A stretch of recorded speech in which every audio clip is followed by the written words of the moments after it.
My Russian boyfriend is not a human. I'm Jessica, and I've been with Dmitry for 2 years now. 2 years of late-night conversations, of him teaching me Russian phrases I can't pronounce, of his mother's incredible pelmeni that she'd bring over in huge containers. 2 years of what I thought was the most honest, open relationship I'd ever had. The first time it happened, I didn't think much of it. It was late October, about 3 months into our relationship. Dmitry texted me saying he had a family emergency and would be out of touch for a few days. His phone went straight to voicemail. His parents' house sat empty. His younger sister Katya's Instagram went dark. Even his cousin Mikhail, who posted gym selfies like it was his job, went completely silent. 3 days later, they all came back, like nothing happened. When I asked Dmitry about it, he got this look on his face. Not angry, not defensive, just closed off, like a door slamming shut behind his eyes. Family obligation, he said. Very private, very Russian. You understand. Except I didn't understand. But I was in love, and love makes you stupid sometimes. The second year it happened, I was ready for it. Same time. Late October. October 23rd, to be exact. Like clockwork. This time I pushed harder. We were serious now. We'd moved in together. I'd met extended family members. His mother called me daughter, and taught me how to make proper borscht. I'd earned the right to know, hadn't I? It's tradition, Dmitry said, packing a bag in our bedroom. Family tradition from old country. Some things are sacred, Jessica. Some things are just for family. That stung. After a year of living together, I still wasn't family. I watched him pack 3 days worth of clothes, his warm jacket, a framed photo I'd never seen before. It looked like him, but younger, with someone who could have been his twin. Who's that? I asked. His hand froze on the frame. My brother, Alexei. You never mentioned a brother. He died. Long time ago. He closed the bag before I could ask more. That night, I did what any rational, totally not crazy girlfriend would do. I drove to his parents' house. The lights were off. Both cars were gone. I waited in my car down the street for hours, feeling ridiculous and invasive and desperate all at once. They never came home. For 3 days, I existed in this weird limbo. Dmitry's phone went to voicemail immediately, like it was turned off. I texted Katya, trying to sound casual. Nothing. I even messaged Mikhail, asking about gym recommendations. Read receipt, but no response. It was like they'd been erased from existence. Day 4, Dmitry came home. He looked exhausted. His eyes were red, but not like he'd been crying, like he hadn't slept. He dropped his bag, pulled me into a hug, and held on for a long time. I missed you, he said into my hair, and because I loved him because he looked so broken and tired, I didn't push. But this year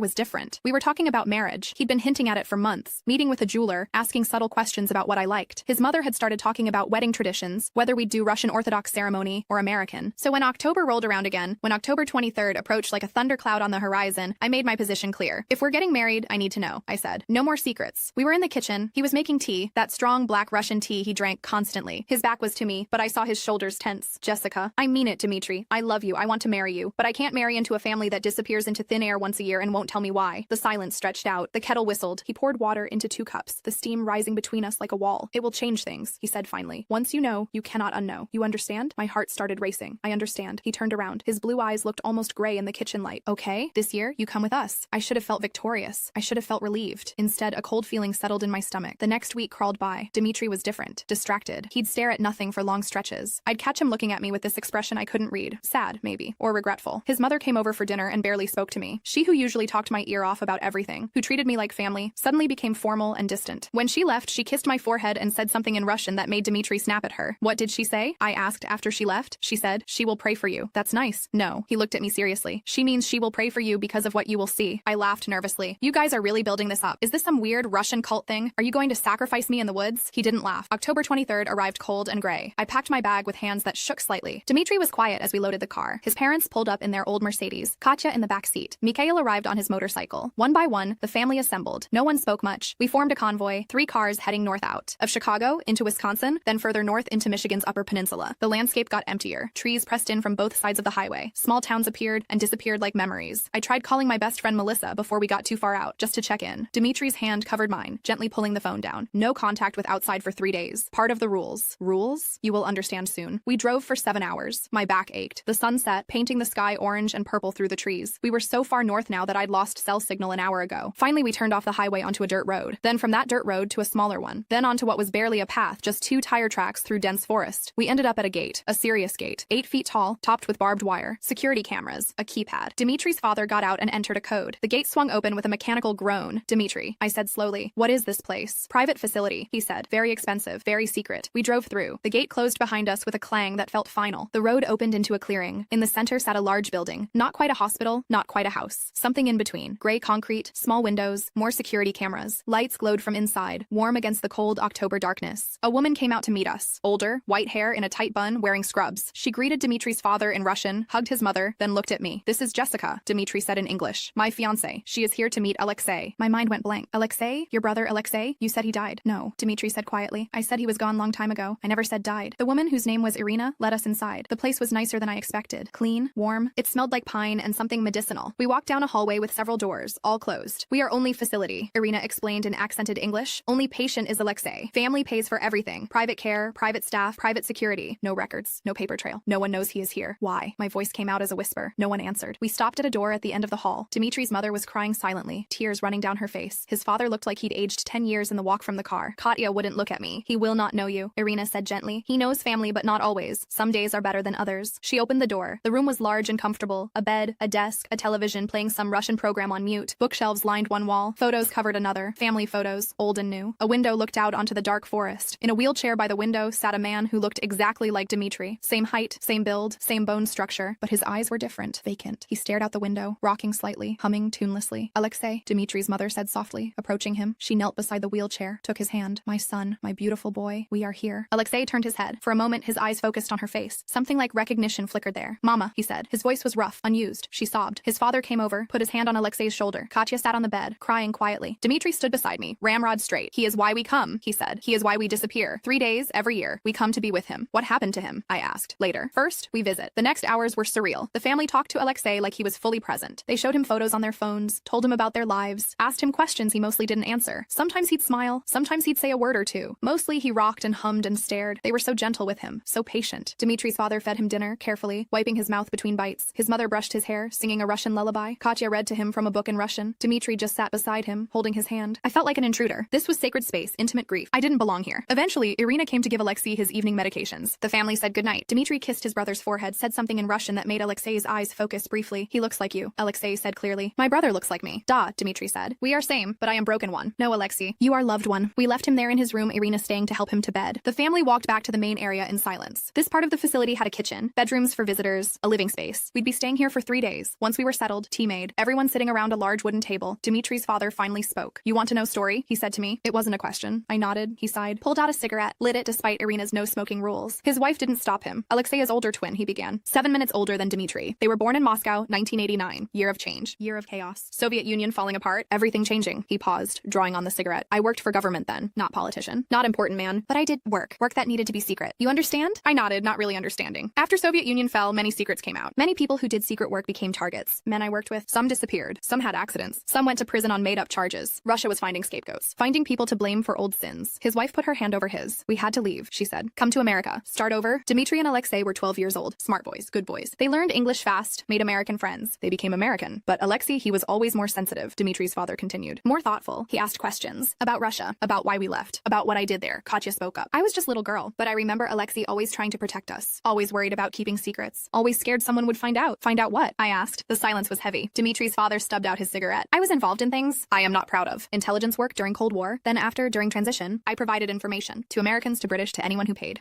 He searched for the word. Double agent, triple agent. I sold secrets to everyone. His wife made a sound. People died because of information I sold, he said flatly. Not directly by my hand, but my information led to deaths. Led to arrests. Led to families being destroyed. And when everything collapsed, I took money and ran to America with fake papers and new identities. My mouth went dry. Alexei found out, Dimitri said. When we were 23. He was helping Papa with taxes. Found old documents hidden in safe. Documents with real names. Real history. He read everything. Understood everything. He fell apart, Katya said. Stopped eating. Stopped sleeping. He kept saying we were living a lie. That we were complicit in murders. That everything we had was built on blood money. Dimitri's mother was crying again. We tried to get him help, therapy, medication, but he was drowning. Drowning in guilt that was not his to carry. He tried to turn himself in, Dimitri's father said. Went to FBI office, told them everything. But they already knew. They already knew about me, about what I did. They had made deal long ago. I gave them information about Russian intelligence in America. They gave me immunity and protection. Alexei's confession meant nothing. That's what broke him completely, Dimitri said quietly. Learning that American government knew that they were protecting Papa, that justice didn't exist. Not for people like us. I felt sick. What happened then? He went to roof of our apartment building, Katya whispered. We didn't know. Didn't realize how bad it was. He went up there and she couldn't finish. He jumped, Dimitri said. 6 stories. Should have died. Doctors said it was miracle he lived, but maybe it was curse instead. Traumatic brain injury, his mother said. So severe. He woke up after 3 months in coma. But he was different. My Alexei was gone. This person who looked like him remained, but inside, broken. We couldn't keep him in regular facility, Dimitri's father explained. Too many questions. Too many records. If wrong people found out he existed, found out what he knew, it would be danger. For him, for us, for people back in Russia who I betrayed. So we built this. Dimitri gestured around. Found this land. Built this place. Hired Irina and small staff who we pay very well to keep secrets. We told everyone Alexei died. Had funeral. Closed casket. Became ghost. Every year on anniversary of his jump we come here, his mother said. October 23rd. We spend 3 days with him. It is our penance, our remembrance. Our way of keeping him alive when world thinks he is dead. The room fell silent except for the hum of the refrigerator. I didn't know what to say. What do you say to something like this? Why bring me now? I finally asked. Dimitri looked at me. Because I want to marry you. But I could not marry you with this secret between us. You needed to know who I am, where I come from, what my family has done, what we are still doing. You're hiding him because of your father's past? We are protecting him, Dimitri's father said firmly. From people who would use him, hurt him. He knows too much, even in his broken state. Some memories remain, some names, some places. Wrong person gets access to him, asks right questions. Many people could be hurt. So you've kept him locked up here for 12 years, Dimitri said. 12 years in this facility, safe, cared for, but prisoner. I stood up. I needed air. I walked to the window, looked out at the dark forest. Behind me, the family sat in their shared grief and guilt. Does he know? I asked. Does Alexei know why he's here? Does he understand? Sometimes, Katya said. On good days, he asks to go home. We tell him soon. We tell him when it is safe. He seems to accept this, but it will never be safe, I said. No one answered, because we all knew the truth. That night, I barely slept. I was in a guest room, Dimitri beside me. He held me like he was afraid I'd disappear. Are you angry? He whispered in the dark. I don't know what I am, I said honestly. It's too much. I understand if you want to leave. If you want to leave me. Did I? I loved him. I loved his family. But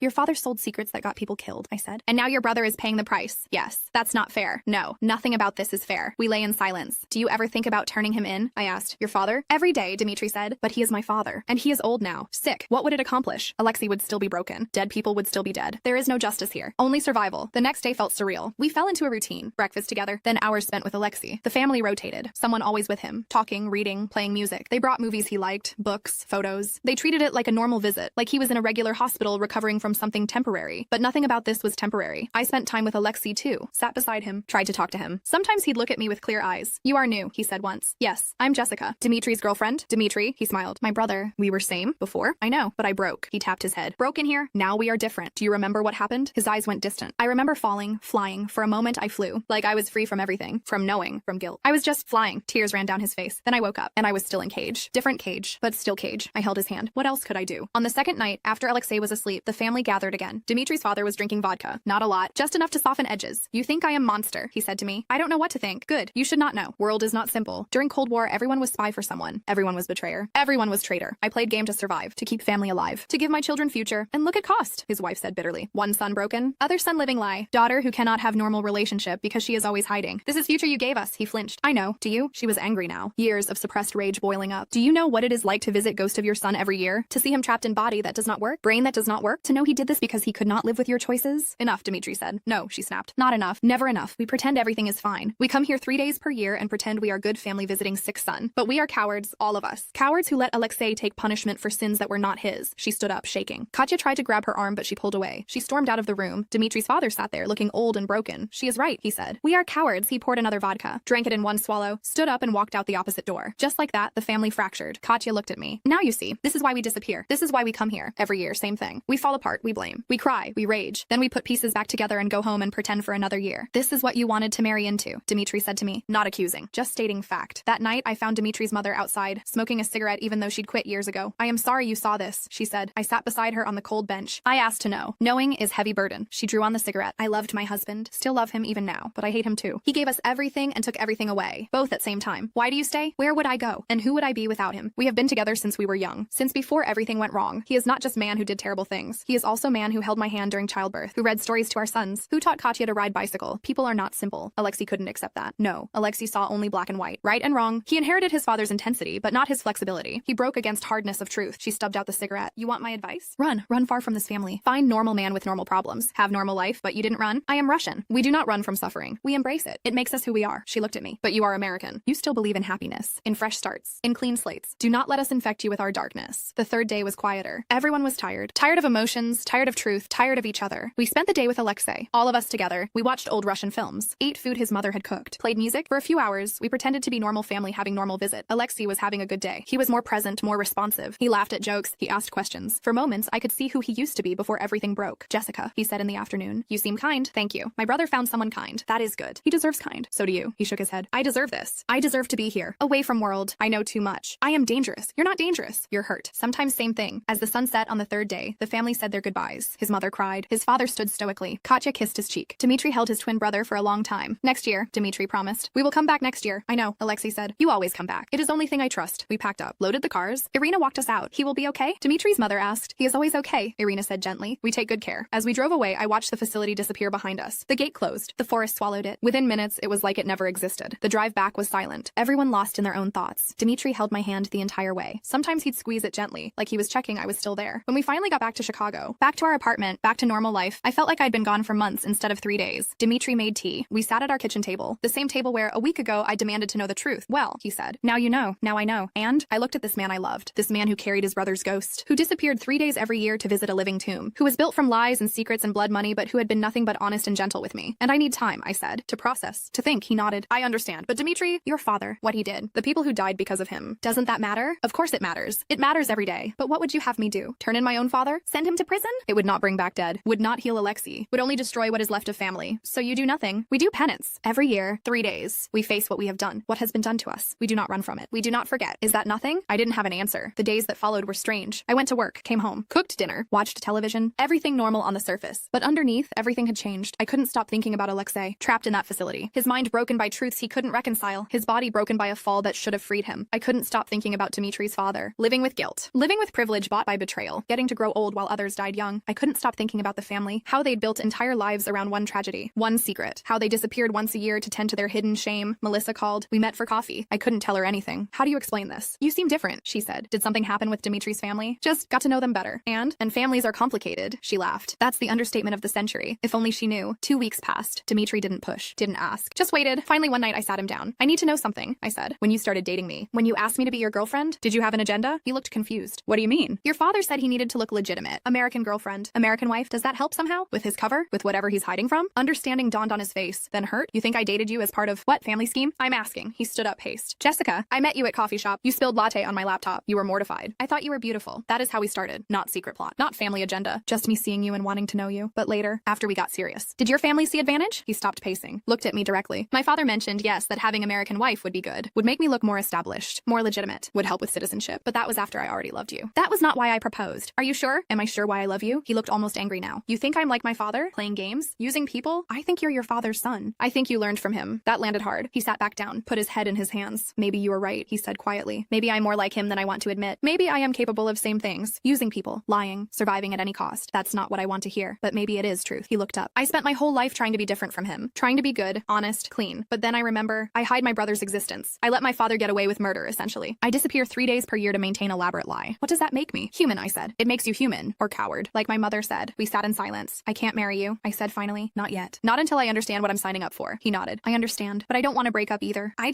need time. How much time? I don't know. More weeks passed. We existed in limbo. Together but not engaged. Loving but not trusting. He was patient. I was confused. I started researching, looking into his father's past. It wasn't easy. The man had covered his tracks well, but fragments existed. Reddit threads about Soviet double agents, declassified documents, anonymous posts from people claiming to know secrets. I found reference to a man matching his father's description. Codename Raven, suspected of providing intelligence to multiple agencies, connected to several deaths of Russian intelligence officers in the 90s, vanished in 1998, presumed dead or in hiding. I found more. A news article from Russian website, poorly translated, about families destroyed by betrayal during collapse. Names redacted, but descriptions that fit. I found myself going down rabbit holes, reading about consequences of espionage, about moral complexity of Cold War, about people who did terrible things for what they thought were right reasons. And slowly, without meaning to, I started to understand, not to forgive, not to excuse, but to understand the world Dimitri's father had existed in was not my world. It was darker, more desperate. Survival was not guaranteed. Choices were impossible. There were no good options, only less bad ones. And Alexei, sweet Alexei, who couldn't reconcile it all, who saw his father's sins and made them his own, who couldn't live in gray when he needed black and white. One night, I found myself crying for Alexei, for the boy who wanted justice, who wanted truth, who wanted to fix what was broken but only succeeded in breaking himself. Dimitri found me on the couch, tears streaming down my face. What's wrong? He asked, alarmed. I'm crying for your brother, for the life he should have had. He sat beside me, pulled me close. Started crying too. I cry for him too, he said. All the time. Every day I think about him, about how we used to be identical, how people could not tell us apart. Now I am here, living, and he is there, half alive, trapped. Do you ever wish it was you? I asked. That you were the one who jumped? That he got to live this life? Every day, he whispered. Every single day. We held each other and cried. For Alexei, for the family. For the impossible situation everyone was trapped in. December came. The holidays approached. Dimitri's mother invited us for Christmas. I don't know, I said to Dimitri. Being around your father, I know, but please. For my mother. She loves you. She does not have much joy. You bring her joy. So I went. The house was decorated beautifully. Russian traditions mixed with American. A tree with ornaments from both countries. Food that was elaborate and wonderful. Katya was there with her boyfriend, who clearly knew nothing about Alexei. Dimitri's father was quieter than usual. He looked older, sicker. His hands shook slightly. During dinner, he caught me looking at him. You judge me, he said. I see it in your eyes. The table went silent. Papa, Dimitri warned. No, let her judge. She has right. She knows now. She knows what I am. I don't judge you, I said, surprising myself. I don't understand you. But I don't judge. He studied me. You are lying. But it is kind lie. I appreciate. You did what you thought you had to do, I said. In world I cannot imagine. I don't know what I would have done in your place. You would have done better, he said. You are a better person than me. I don't know that. I do. He raised his glass. To Jessica, who sees our darkness and does not run, who loves my son despite what we are. You are brave. Braver than us. Everyone drank. I didn't feel brave. I felt lost. After dinner, Dimitri's mother pulled me aside. Thank you, she said, for what you said to him. He carries much guilt. guilt. Your words helped. I didn't say much. You said enough. You gave him something he has not had in long time. Permission to be human, to be flawed. We all need that sometimes. January came. It had been 3 months since the visit to Alexei. 3 months of processing, of thinking, of trying to understand. Dimitri never pushed, never demanded answer about marriage, just loved me, showed up, was present. One night, I made a decision. I want to go with you next year, I said. In October. To see Alexei again? He looked surprised. You do? Yes, I think I need to really understand. One visit wasn't enough. Okay, he said. Okay, we will go together. And Dimitri? Yes, I'm ready to talk about marriage again. Not today. Not tomorrow, but soon. I think I can do this. Be part of this family. Carry these secrets. He pulled me into a hug so tight I could barely breathe. You are sure? He asked into my hair. No, I said honestly. I'm not sure, but I love you. And maybe that's enough. It is enough, he said. It is more than enough. The months passed. Life continued. We set a wedding date for the following June. Small ceremony. Just family and close friends. Melissa asked me once if I was happy. I think so, I said. It's complicated. But isn't everything? Not usually this complicated, she laughed. But okay. As long as you're happy. Was I happy? I didn't know, but I was something. Committed. Connected. Part of something larger than myself. Even if that something was built on lies and blood and secrets. Summer turned to fall. October approached like it always did. Like clockwork, October 23rd arrived. This time, I knew what to pack, what to expect, how it would feel. We made the drive. The same convoy, the same silence, the same sense of leaving the real world behind. The gate opened. The facility appeared. Irina greeted us, and there was Alexei, still in his wheelchair, still rocking, still humming. But when he saw me, his face lit up. Jessica, he said clearly. You came back. Of course I did. Most people do not come back. Once they know. Once they see, they run. I'm not most people, he smiled. A real smile. You are family now. Family stays. Even when we are broken. Family stays. And somehow in that moment, it felt true. I was family now. Part of this strange, damaged, secret-keeping, guilt-ridden, loving, complicated family. I sat beside Alexei, held his hand. Tell me about when you and Dimitri were young, I said. Before everything. Tell me about the good times. His eyes focused. Memory sparked. We were same, he said. Identical. We would switch places. Fool teachers. Fool our parents. We were two halves of one person. You still are, I said. Just differently now. He looked at me. Really looked at me. You understand. I'm trying to. That is more than most, he said. That is enough. We sat together as the afternoon light faded. The family moved around us. Dimitri's mother cooking. His father on phone handling some business. Katya reading. Dimitri watching me with something like wonder. And I realized something. This was my life now. These secrets. These 3 days every October. This hidden brother. This complicated past. This imperfect family, and somehow, impossibly, I had chosen it. Not because it was easy, not because it was right, but because love is not about perfection. It's about showing up, about staying, about sitting beside someone in their brokenness and saying, I see you. I'm here. That night, after Alexei was asleep, after the family had retreated to their rooms, Dimitri and I stood outside under the stars. Do you regret knowing? He asked. Sometimes I think I should never have brought you here. Should have kept you separate from this darkness. No, I said. I needed to know. I need to know all of you, even the dark parts, especially the dark parts. He kissed my forehead. You are extraordinary. You know that? I'm ordinary, I said. I'm just someone who loves you. That makes you extraordinary. We stood there in the cold October night. Above us, stars wheeled in their ancient patterns. Around us, forest pressed close. Behind us, a building full of secrets and sorrow, and ahead of us, a future we'd build together. Imperfect, complicated, real. Next year, I said. We'll come back next year. Yes, Dimitri said. Every year. For as long as Alexei lives. For as long as we need to. For as long as we need to, I echoed. And somehow that felt like a promise. Like a vow. We went inside. Back to the family. Back to the vigil. 3 days every year. That was the price. The cost of loving these people. The toll of joining this family, and I would pay it every October. For the rest of my life, because some secrets are too heavy to carry alone. Some burdens need to be shared. Some families need you to show up. Even when it's hard. Even when it hurts. Especially then. I thought about Alexei's words. Family stays. Even when we are broken. Family stays. And I understood now. Really understood. This was love. Not the easy kind. Not the fairy tale kind. But the real kind. The kind that shows up. The kind that stays. The kind that looks at darkness and doesn't flinch. The kind that makes a home in the broken places. And that was enough. That was everything.